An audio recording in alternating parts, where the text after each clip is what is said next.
we watched Y2K, a movie that people said was popular. It's an A24 product, but it got kind of dumped on a lot there on Twitter. So I was kind of curious myself. I am, at the time of this, 36, so I remember that year. It's as old as Futurama is. Which is funny because, like, a lot of the younger people don't like, you just don't get some of the jokes. Or maybe you just don't appreciate them, which is fine. It's fine that you don't get it. It's fine that you're not old enough. But I checked it out to kind of see what the hype was and why not, and personally, I like this movie. I had fun, I had a good time. If you'd have told me I was about to watch a movie with Fred Durst in it, and with no preamble, Fred Durst just shows up, he's in the rest of the movie, I'd have been like, no way. No way. But he is in the movie. He's actually in it quite a bit. I actually thought he'd be here for a couple minutes, then take off, and that's really not how it goes. It's funny to me because it has all of the quintessential hallmarks of being about that time period for them kids. This is effectively the movie that you think about when you think of Y2K because there's really nothing else to think about. It was a weird thing we were pretty sure was going to happen that many people who were way smarter than the rest of us had told us 100 million times it would be fine. We didn't think it would be like this, some kind of weird Maximum Overdrive Gremlins situation, but something.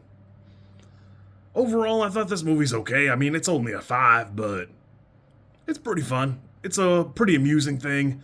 There's a moment when a kid goes to like rollerblade on something and kills himself immediately, and that also was something we seem to think would happen all the time too.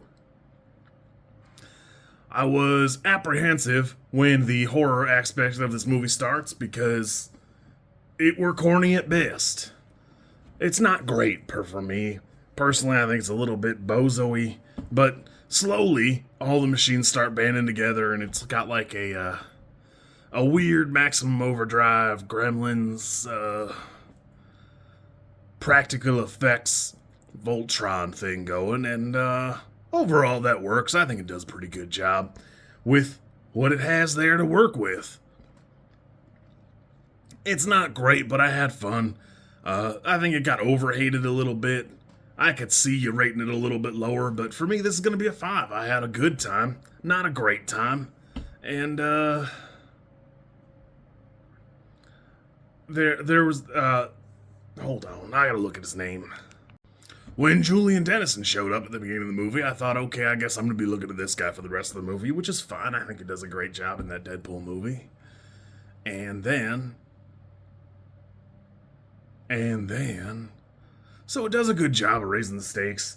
I think that the beginning of the horror aspects of this movie could be a lot better, but for its budget, I doubt there's really anywhere for it to go. Tonally, it's a little all over the place. But for like a fun satire, weird comedy horror movie, I had fun. This is okay. There are a couple bits that go on a little bit too long, the porta potty being one of them. For the most part, I enjoyed this. Overall, I think it's funny that like this is just the weird punching bag a lot of people on Twitter pick out because they're 20-year-old kids. It's fair, but it is a little corny. Overall, it's fine. If you're about my age, you get a chuckle out of a lot of this stuff. If you're not, I can see you going, meh, who cares? Could it have been better? Sure. But realistically, it doesn't deserve to be. This was fine. It's fine as a 5. You kids be good. If you like this content, I'm supposed to ask you to like, comment, and subscribe. I think like is here, and comment is probably down there, and subscribe over there somewhere too. I think. I don't know how many times this like snippet is gonna make it into a video. Everybody says you should do it this way, and I always thought it was just like an annoying thing other YouTubers did. And as you know, I am bad at editing, so if you like it, Great, I'm happy for you. If you don't like it, I'm sorry.